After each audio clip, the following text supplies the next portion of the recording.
Il y a des jours où le temps semble s'étirer comme un chewing-gum au soleil, et d'autres où il claque comme un élastique. Pour certains, les jours se ressemblent année après année. Pour d'autres, ils peuvent être comme suspendus, hors du temps. Pour ce dernier épisode, passons brièvement en revue les thématiques abordées autour de cette notion aussi simple que complexe, le temps.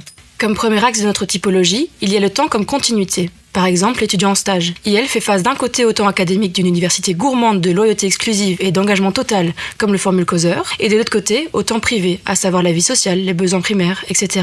Si à cela en plus on ajoute le temps professionnel en stage, on obtient une continuité des temporalités dans laquelle chaque part s'entremêle aux autres. On pense à ce qu'on doit acheter aux courses lorsqu'on est au travail, ou bien à un super sujet de recherche à 23h avant de dormir. Ces diverses temporalités ne sont donc pas séparées les unes des autres, mais bien toutes ancrées dans un continuum temporel, emboîtées dans un ensemble. Par ailleurs, il y a aussi l'approche d'un nouvel outil, l'intelligence artificielle, ainsi que l'ubérisation et l'économie de plateforme qui l'accompagnent. Bien que l'on puisse croire à un chamboulement sans précédent dans la vie quotidienne, l'IA n'est en fait qu'une nouvelle phase du capitalisme connexionniste dans une continuité historique. Si on parle de déqualification du travail, cela peut renvoyer tout autant au travail en miettes dans les usines par l'industrialisation qu'à la dégradation des métiers en tâches de correction ou vérification par l'IA.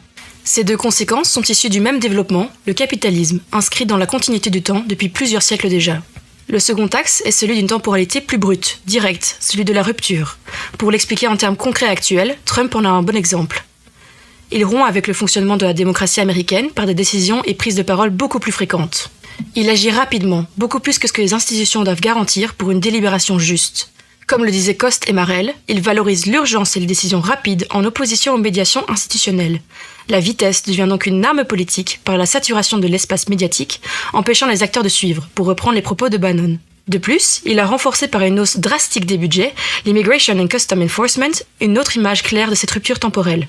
L'ICE bouleverse le quotidien des individus par des déportations forcées sur base d'un profiling raciste. L'arrestation en devient imprévisible pour le détenu, une rupture directe de son quotidien, l'entraînant ainsi dans une suspension temporelle. Et justement, c'est de cette suspension que traite notre troisième et dernier axe de la temporalité. Pour maintes raisons que nous pouvons connaître, une personne peut être amenée à quitter son pays pour migrer vers de meilleurs horizons. Dans son cas, sa temporalité en devient suspendue pour une durée indéterminée, à la fois par la réappropriation de normes, de mœurs et langues de son pays d'accueil, mais aussi par le long combat de l'insertion sociale. Trouver un logement, un travail, un accès à l'éducation ou bien simplement aux droits fondamentaux, toutes ces choses qui empêchent l'immigré de reprendre son quotidien. Il fait face à une dépossession temporelle, une différenciation sociale durant ce temps en suspens. On peut tout autant en dire des prisonniers. Le temps carcéral est une autre forme de suspension du quotidien, dans lequel l'État contraint la temporalité individuelle.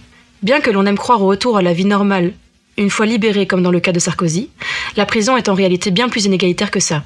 Le bouleversement réel de la vie des détenus plus précaires est tant invisibilisé qu'on en arrive à une forme de criminalisation de la pauvreté. Sans oublier les discours politiques qui diabolisent les migrants, conduisant ainsi à un traitement pénal illégal entre les Belges et les étrangers, notamment par les mesures d'intensification du renvoi des détenus étrangers par le gouvernement Arizona. En bref, si l'on observe le temps qui passe au fil des mois, l'individu moyen se le représenterait comme une simple ligne droite où s'enchaînent les diverses temporalités qui le composent. Le travail, la maison, les amis, le stage, les courses, etc. Sur cette ligne, il y a parfois des points qui apparaissent, des ruptures avec le quotidien. Pour d'autres moins chanceux ou défavorisés, leur ligne s'arrête pendant une période, laissant place à une période de suspens, comme entre parenthèses, avant qu'une nouvelle ligne déformée réapparaisse. Dans cette série de podcasts, nous avons abordé plusieurs exemples de nos trois formes de temporalité, mais les possibilités sont larges. Imaginez le jeune qui se fait mettre à la porte par ses parents, une personne trans en pleine affirmation de genre, ou encore cette victime d'un traumatisme qui apprend à vivre avec ses séquelles. Car si le temps semble parfois s'étirer ou se briser, il révèle surtout une chose, nous ne vivons jamais vraiment dans le même.